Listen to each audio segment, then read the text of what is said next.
کلمہ کفر کی تلافی کا کیا طریقہ ہے؟ اگر کسی سے کفر سرزد ہو جائے جس سے ایمان سے خارج ہو جائے تو اس کی تلافی کیسے ہوگی؟ گلزار صاحب میرٹھ سے۔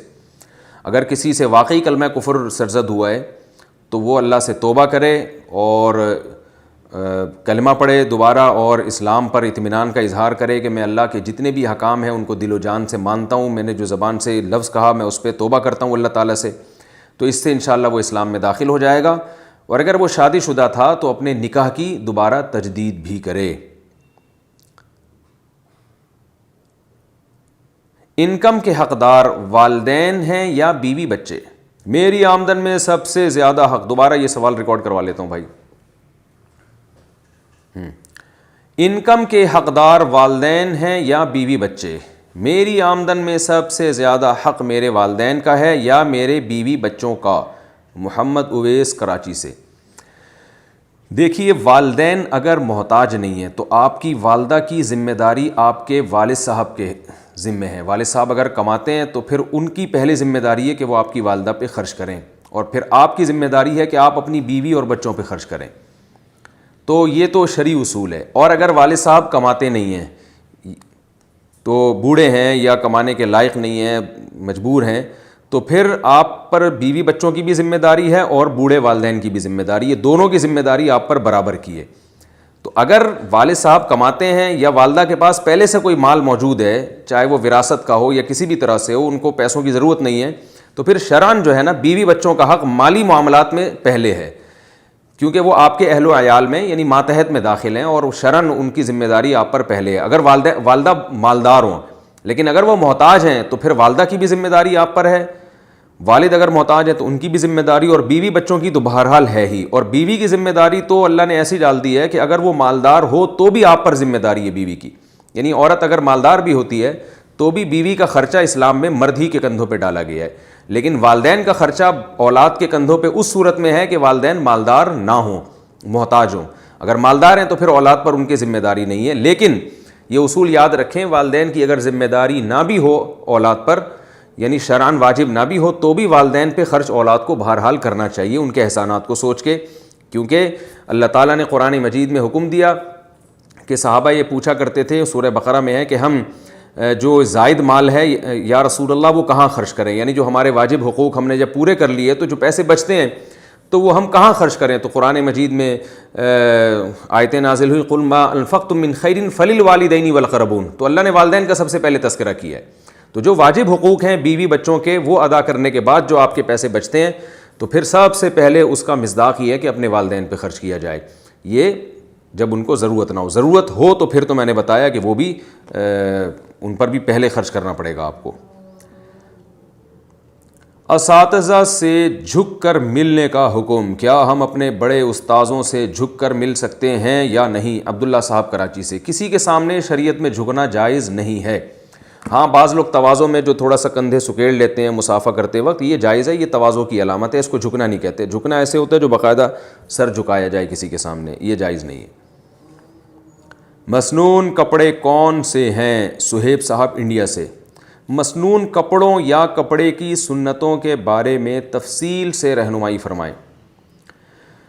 بھائی مسنون کپڑے جو ہے نا شریعت میں یاد رکھیں، رسول اللہ صلی اللہ علیہ وسلم نے جو لباس زیبتن فرمایا ہے یہ عرب کے کلچر کے لحاظ سے، اور اس بارے میں آپ صلی اللہ علیہ وسلم نے کسی مخصوص لباس کو سنت نہیں قرار دیا۔ وجہ اس کی یہ ہے کہ ہر قوم کا اپنا ایک کلچر ہوتا ہے۔ اب آپ دیکھیں نبی صلی اللہ علیہ وسلم اکثر و بیشتر ازار پہنا کرتے تھے، جس کو لنگی کہا جاتا ہے، کیونکہ سادگی تھی اس زمانے میں۔ اب آپ انگریز کو جو کینیڈا کی سردی میں رہ رہا ہے یا انٹارکٹیکا میں رہتا ہو، آپ اس کو بولیں کہ آپ تہبند باندھیں کیونکہ نبی صلی اللہ علیہ وسلم کی سنت ہے، تو وہ تو بیچارے ٹھنڈ سے مر کے ہلاک ہو جائیں گے۔ تو اس لیے اسلام نے لباس کوئی کسی مخصوص لباس کو سنت نہیں قرار دیا، ہاں چند ہدایات دی ہیں کہ آپ جیسا بھی لباس پہنیں اس میں چند چیزوں کا آپ خیال کریں۔ نمبر 1، مرد کا ازار یا کوئی بھی مرد جو چیز پہنتا ہے وہ ٹخنوں سے نیچے نہیں ہونی چاہیے، ٹخنوں سے اوپر ہونی چاہیے۔ دوسری چیز یہ ہے کہ اتنے چست کپڑے نہ پہنے کہ سطر جو ہے نا وہ جھلکنا شروع کر دے اس سے۔ تیسری چیز، مرد کا لباس کم سے کم ناف سے لے کے گھٹنے تک یہ ڈھکا ہونا چاہیے، اور عورت کا لباس پوری باڈی ہونی چاہیے، پورا جسم اس کا ڈھکنا چاہیے۔ اور چوتھی چیز یہ ہے کہ وہ لباس کسی خاص قوم کا شعار نہ ہو، یعنی اس لباس کو دیکھ کے ایسا نہ لگے کہ آپ جو ہے نا وہ کسی خاص، گویا آپ مسلمان نہیں ہیں، یعنی وہ مسلمانوں میں اس کا رواج بالکل بھی نہ ہو اور کسی خاص مخصوص غیر مسلم قوم کا وہ رواج ہو، کیونکہ حدیث میں آتا ہے من تشبہ بقوم فہو منہم، جو کسی قوم کی مشابہت اختیار کرے وہ انہی میں سے ہے۔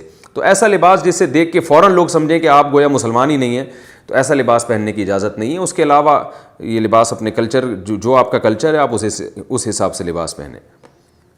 یہ بالکل ایسے ہے جیسے نبی صلی اللہ علیہ وسلم نے گدھے کی سواری فرمائی، خچر کی سواری فرمائی، گھوڑے کی سواری فرمائی۔ اب آپ کسی سے یہ سوال کریں کہ کون سی سواری سنت ہے، تو بھائی آج گاڑی کی سواری ہی سنت کہلائے گی، جہاز کی سواری سنت کہلائے گی، کیونکہ اس دور میں جو چیز اویلیبل تھی وہ آپ صلی اللہ علیہ وسلم نے اس کو اختیار کیا۔ ہمارے دور میں جہاز ہیں، ٹرینیں ہیں، بسیں ہیں، اب آپ گھوڑے پہ بیٹھ کے لاہور جائیں کہ بھی نبی صلی اللہ علیہ وسلم کی سنت ہے، تو یہ سنت کا مذاق ہوگا ایک قسم کا۔ تو سواری ایک ضرورت تھی، تو اس وقت جو ضرورت کی چیز میسر تھی آپ صلی اللہ علیہ وسلم نے اس کو استعمال کیا۔ تو اسی طرح لباس کا مقصد ہے زینت اور جسم کو ڈھانپنا۔ تو اس دور میں جو لباس زینت کا لباس سمجھا جاتا تھا اور جس سے جسم ڈھانکا جاتا تھا، آپ نے وہ زیبتن فرمایا۔ آپ نے زینت کے لیے یمنی چادر پہنی ہے سرخ دھاریوں والی، تو وہ اچھی سمجھی جاتی تھی، اور آپ صلی اللہ علیہ وسلم جب کوئی وفد آتا تھا ملاقات کے لیے تو خوبصورت لباس زیبتن فرمایا کرتے تھے تاکہ اس پہ ایک اچھا اثر پڑے، وہ متاثر ہوں آپ صلی اللہ علیہ وسلم کی بات سے، کیونکہ انسان کے ڈریس سے اس کی شخصیت کا بہت زیادہ اثر پڑتا ہے۔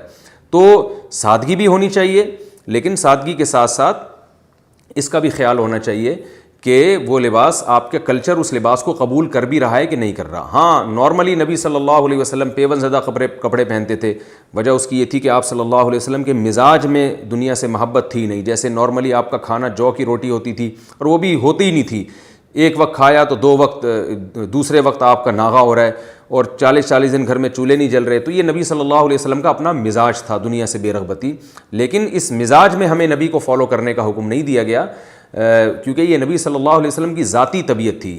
تو ہمیں نبی صلی اللہ علیہ وسلم نے جو شریعت کے احکام ہیں یا وہ نبی کی سنتیں جن کا دین سے تعلق ہے، ان میں ہمیں نبی صلی اللہ علیہ وسلم کو فالو کرنے کا ہمیں حکم دیا کتاب و سنت میں۔